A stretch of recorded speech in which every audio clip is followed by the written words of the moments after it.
All India Radio presents Morning News.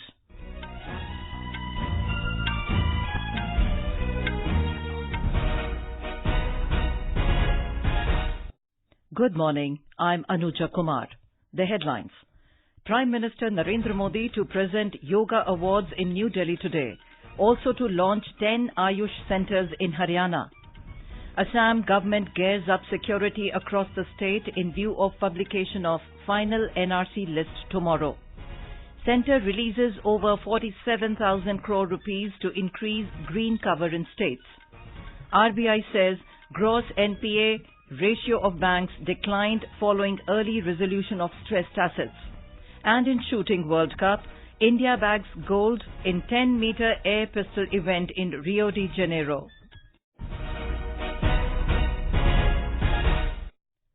Prime Minister Narendra Modi will present Yoga Awards to the winners for outstanding contribution for promotion and development of yoga in New Delhi today.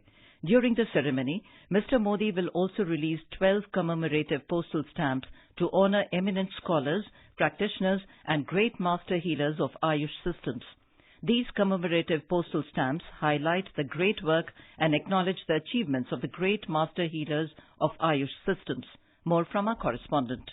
The winners of the Yoga Award were announced during the International Day of Yoga 2019 at Ranchi along with the two winners of the previous year. Japan Yoga Niketan and Bihar School of Yoga will be awarded in the institutional category, while Antonietta Rossi from Italy and Swami Rajashri Muni of Life Mission in Gujarat individual category. Each of them will be felicitated with a cash award of 25 lakh rupees, trophy and a certificate. During the event, Prime Minister will also launch 10 AYUSH Health and Wellness Centres located in Haryana. This is in line with Ministry of AYUSH's commitment to make 12,500 AYUSH Health and Wellness Centres functional in next 3 years. With Deependra Kumar, Naeem Akhtar, AIR News, Delhi.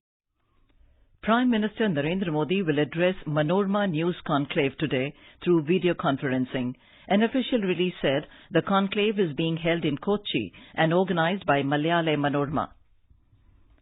Assam government has asserted that there is no reason to be worried as the state is all set to publish the final NRC tomorrow.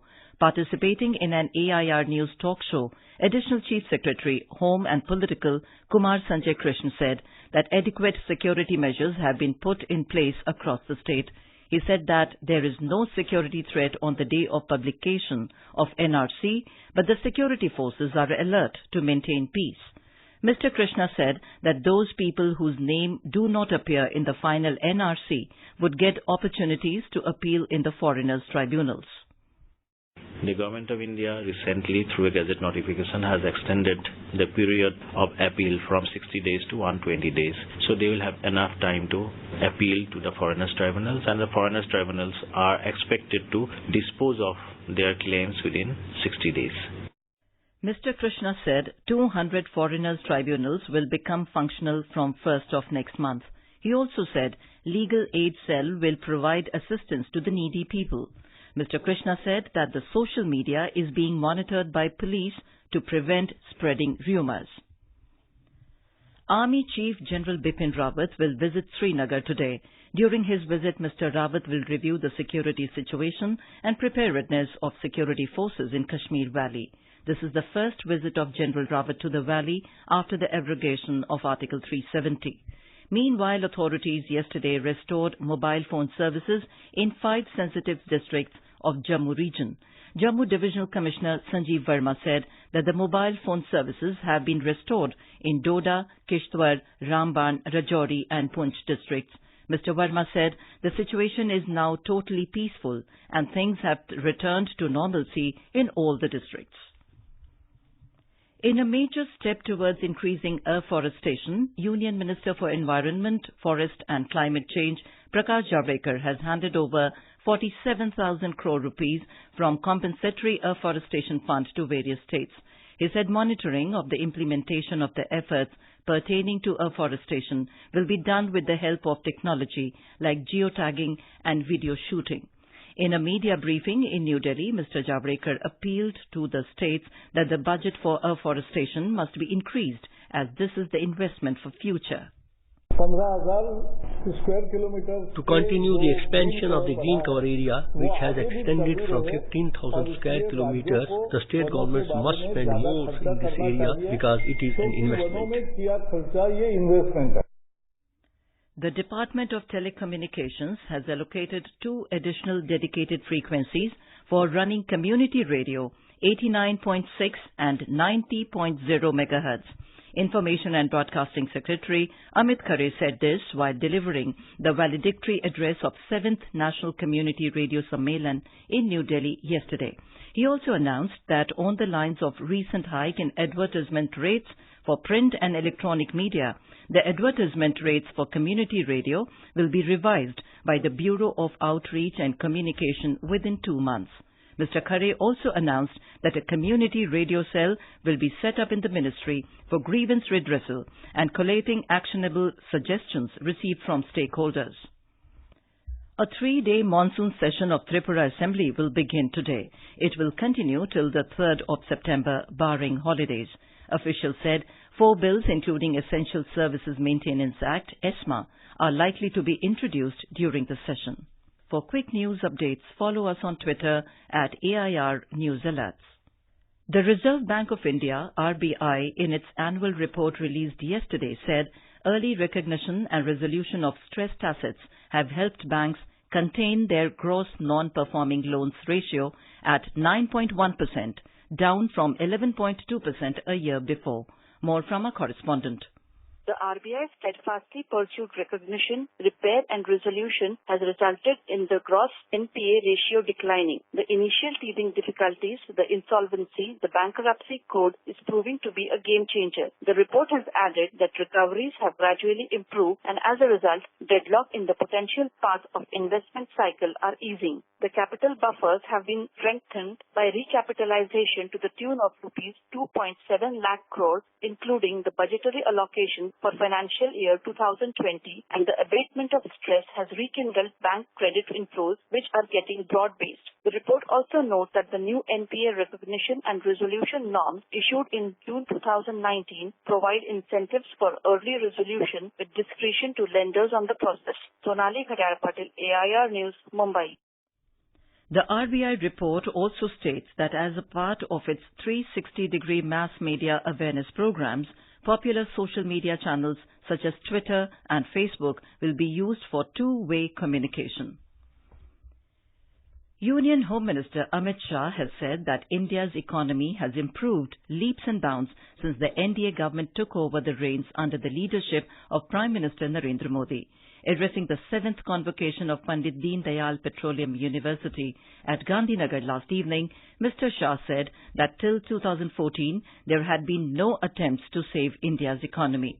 He said under the BJP government, inflation rate has dropped from 9% to just around 3%. Mr. Shah said the country has improved its position in ease of doing business. The Bharatiya Janata Party will soon touch the 7 crore members mark after its recently concluded membership drive. This was stated by the BJP Working President J.P. Nadda while addressing media in New Delhi. Mr. Nadda said over 5 crore 81 lakh people have taken up membership through online mode and counting for offline and other modes is in process. Mr. Nadda said West Bengal and Jammu and Kashmir also showed special trend regarding BJP membership. A huge trend was seen in all sections to become a member of the BJP, and people from all sections of society showed interest in joining BJP. West Bengal and Jammu and Kashmir also showed special trend regarding BJP membership. India has said it has an abiding interest in the peace and stability in the South China Sea region, as South China Sea is part of the global commons. Talking to media in New Delhi, External Affairs Ministry spokesperson Ravish Kumar said India firmly stands for the freedom of navigation and overflight and unimpeded lawful commerce in the international waters in accordance with the international laws. He said India also believes that any differences must be resolved peacefully by respecting the legal and diplomatic processes and without resorting to threat or use of force. In Hong Kong, leading democracy activist Joshua Wong has been arrested a day ahead of a planned rally in the city that has been banned by police. His party, the Demosisto, said he had been forcefully pushed into a private minivan on the street while walking to a train station this morning.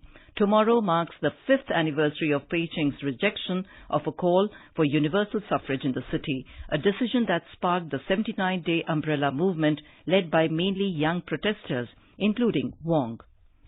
In shooting, Abhishek Verma won the gold medal and Saurabh Chaudhary the bronze in a dominant display by Indian shooters in the men's 10-meter air pistol event of the World Cup at Rio de Janeiro. Sanjeev Rajput also claimed a silver in the men's 50-meter rifle 3 positions final to secure India's Olympic quota. India have already exhausted the maximum Olympic quotas available per country in this event, with both Verma and Chaudhary securing the quotas in the previous qualifying events. Now India's quota holders are Sanjeev Rajput, Anjum Modgil, Apurvi Chandela, Saurabh Chaudhary, Abhishek Verma, Divyansh Singh Pawar, Rahi Sarnobat and Manu Bhaker.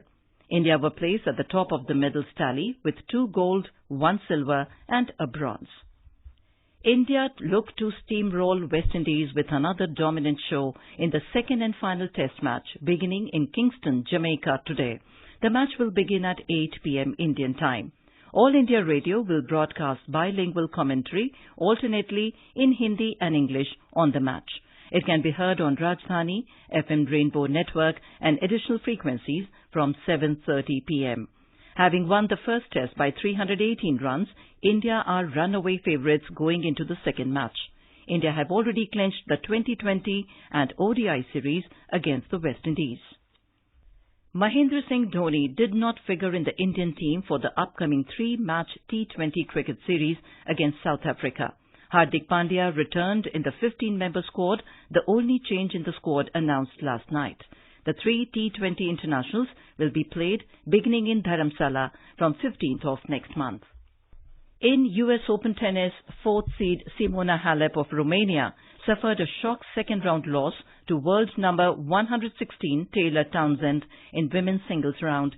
Townsend won 2-6, 6-3, 7-6 against the Wimbledon champion to reach the third round for the first time.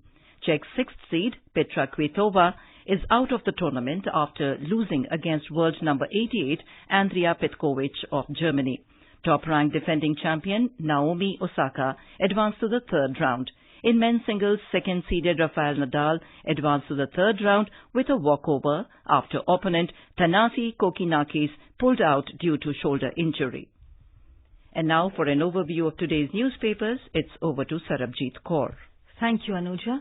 All the newspapers today have covered the Prime Minister's call to make fitness a part of our daily lifestyle.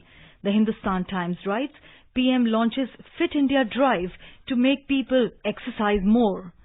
On India condemning Pakistan for warmongering, the Pioneer writes, Pak must stop using terrorism as state policy against India. Russia set to offer submarines during Modi-Putin summit, reports The Hindu. The newspapers have also covered the high alert for underwater terror strike. Times of India writes, Pak trade commandos may enter Gulf of Kutch, warns Intel. The Economic Times cites the RBI report stating economy undergoing cyclic, not structural slowdown. Booster for economy, Finance Minister may soon come out with more steps is a headline in Indian Express. And finally, the Mail today writes about the Delhi Cabinet clearing free DTC bus travel for women from October 29th. And with that, it's back to you, Anuja. Thank you, Sarabjit. And now, before we end the bulletin, the headlines once again. Prime Minister Narendra Modi to present Yoga Awards in New Delhi today. Also to launch 10 AYUSH Centres in Haryana. Assam government gears up security across the state in view of publication of final NRC list tomorrow. Centre releases over 47,000 crore rupees to increase green cover in states. RBI says gross NPA ratio of banks declined following early resolution of stressed assets. And in shooting World Cup, India bags gold in 10-meter air pistol event in Rio de Janeiro. And with that, we end the morning news. Have a nice day.